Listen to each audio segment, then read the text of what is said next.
I'll paint for grown-up people's knowledge, the manners, customs, and affairs of college. Portraits in M.Y. Dame's dining room.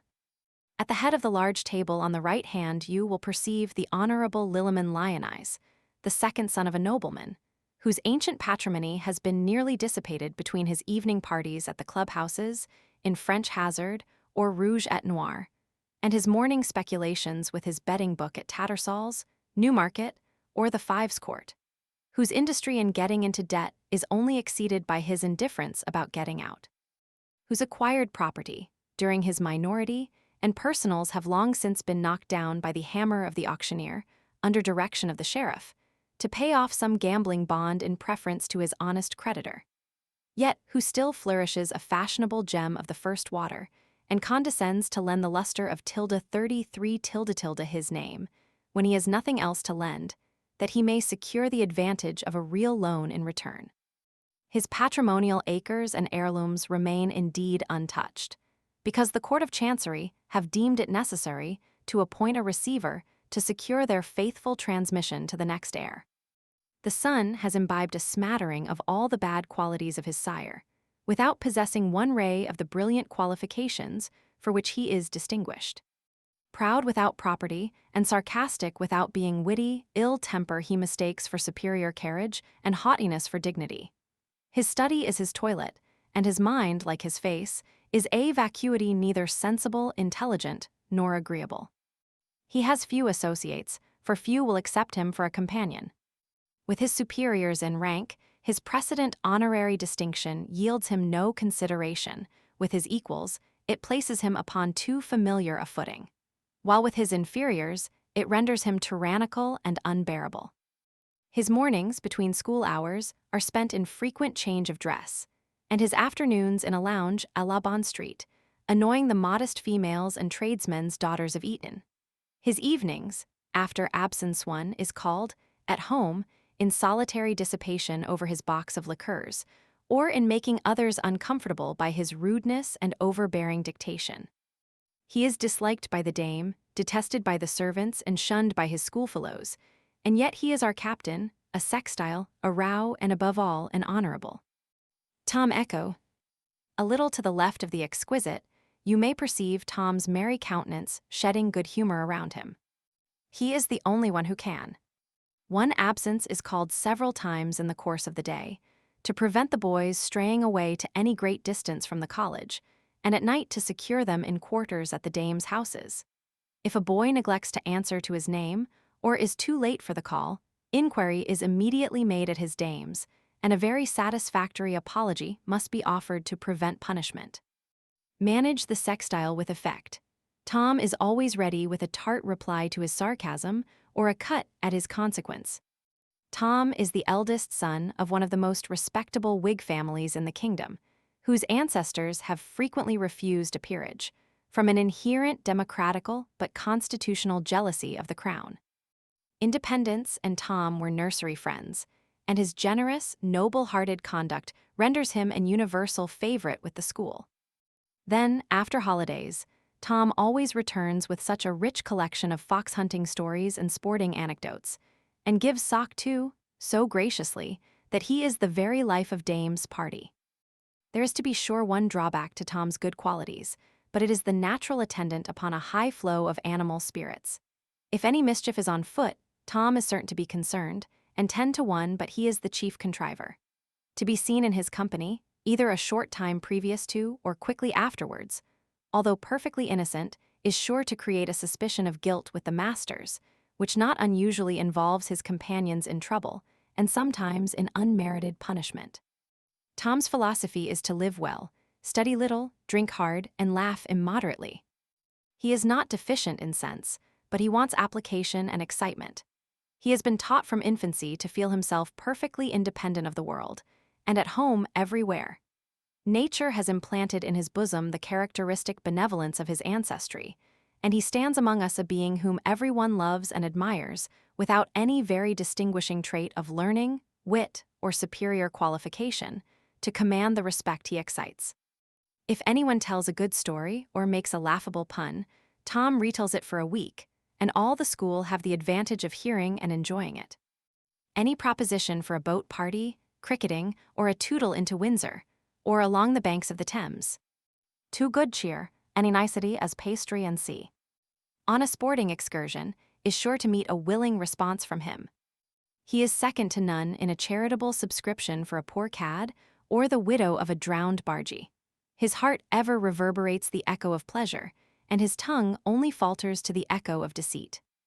Horace Eglantine is placed just opposite to Lily Man Lionize, a calm-looking head with blue eyes and brown hair, which flows in ringlets of curls over his shoulders.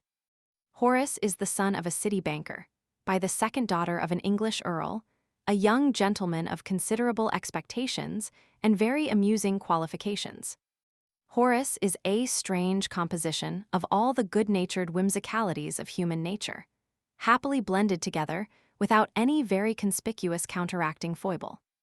Facetious, lively, and poetical, the cream of everything that is agreeable, society cannot be dull if Horace lends his presence. His imitations of Anacreon and the soft bard of Erin have on many occasions puzzled the cognoscenti of Eton. Like Moore, too, he both composes and performs his own songs. The following little specimen of his powers will record one of those pleasant impositions with which he sometimes enlivens a winter's evening. To Elisiae. Oh, think not the smile and the glow of delight, with youth's rosy hue, shall forever be seen. Frosty age will o'ercloud, with his mantle of night, the brightest and fairest of nature's gay scene. Or think while you trip, like some aerial sprite, to pleasure's soft notes on the dew-spangled mead, that the rose of thy cheek, or thine eye's starry light, shall sink into earth, and thy spirit be freed. Then round the gay circle will frolic a while, and the light of young love shall the fleet hour bless. While the pure rays of friendship our eventide beguile, above fortune's frowns and the chills of distress. The most provoking punster and poet that ever turned the serious and sentimental into broad humor. Every quaint remark affords a pun or an epigram, and every serious sentence gives birth to some merry couplet. Such is the facility with which he strings together puns and rhyme, that in the course of half an hour he has been known to wager, and win it that he made a couplet and a pun on every one present, to the number of 50. Nothing annoys the exquisite sextile so much as this tormenting talent of Horace. He is always shirking him, and yet continually falling in his way. For some time, while Horace was in the fourth form, these little Jew-desperates were circulated privately and smuggled up in half-suppressed laughs. But being now high on the fifth, Horace is no longer in fear of fagging, and therefore gives free license to his tongue in many a witty jest, which sets the table in a roar. Dick Gratus. In a snug corner, at a side table, observe that shrewd-looking little fellow poring over his book. His features seem represented by acute angles, and his head, which appears too heavy for his body, represents all the thoughtfulness of age, like an ancient fragment of Phidias or Praxiteles placed upon new shoulders by some modern bust carver. Dick is the son of an eminent solicitor in a borough town, who has raised himself into wealth and consequence by a strict attention to the principles of interest. Sharp practice, heavy mortgages, loans on annuity, and post-obits have strengthened his list of possessions till his influence is extended over half the county. The proprietor of the borough, a good-humored sporting extravagant, has been compelled to yield his influence in cent. Stevens to old Gratus, that he may preserve his character at Newmarket, and continue his pack and fox-hunting festivities at home. The representation of the place is now disposed of to the best bidder. But the ambition of the father has long since determined upon sending his son, when of age, into Parliament a promising candidate for the loaves and fishes. Richard Gratus, MPU, may almost perceive the senatorial honor stamped upon the brow of the young aspirant. He has been early initiated into the value of time and money.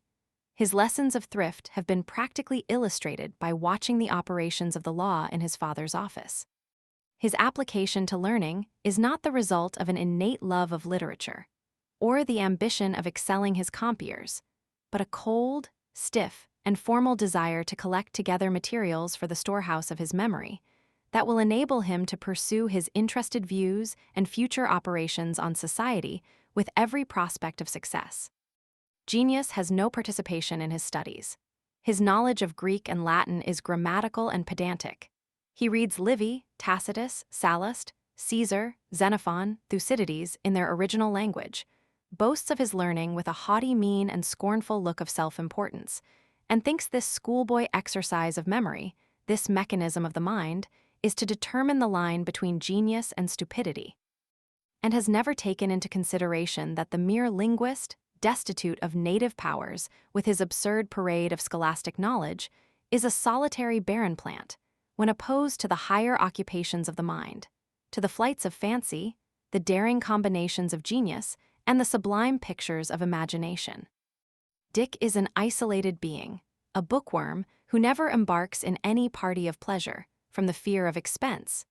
He has no talents for general conversation, while his ridiculous affectation of learning subjects him to a constant and annoying fire from the batteries of Etonian wit. Still, however, Dick perseveres in his course, till his blanched cheeks and cadaverous aspect, from close study and want of proper exercise, proclaim the loss of health, and the probable establishment of some pulmonary affection that may, before he scarcely reaches maturity, blight the ambitious hopes of his father, and consign the son to that bourne from whence no traveler returns. Horatio Hartley. At the lower end of the room, observe a serene-looking head displaying all the quiet character of a youthful portrait by the divine Raphael, joined to the inspiring sensibility which flashes from the almost breathing countenance and penetrating brilliancy of eye that distinguishes a Guido. That is my bosom friend, my more than brother, my mentor, and my guide.